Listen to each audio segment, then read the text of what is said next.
Blending modes explained. Hey there, let's talk about blending modes in Photoshop. I've already mentioned them, but let's take it step by step and explore how you can use them to improve your projects. First, blending modes refer to the way pixels from separate layers interact with each other. The first way to adjust the blend mode is from the Layers panel here. By default, it's set as normal, and that means this layer won't interact with the one underneath.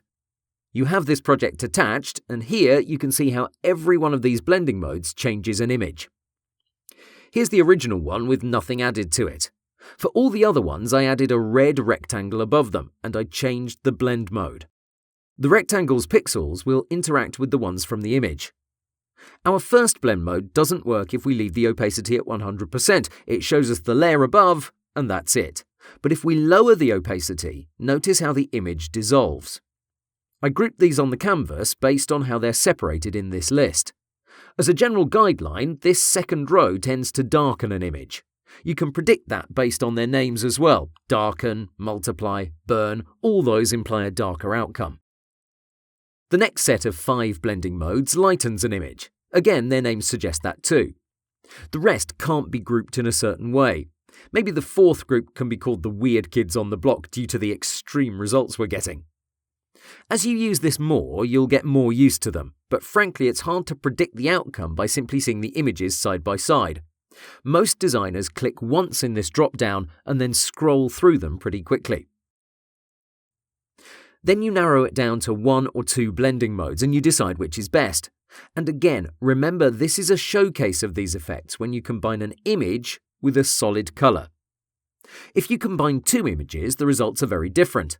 This group will still provide a darker effect, and these ones will lighten things up, but overall it's hard to predict the outcome. And to make things even more complicated, by adjusting the opacity, you add yet another variable into the mix. It's truly something that requires experimentation.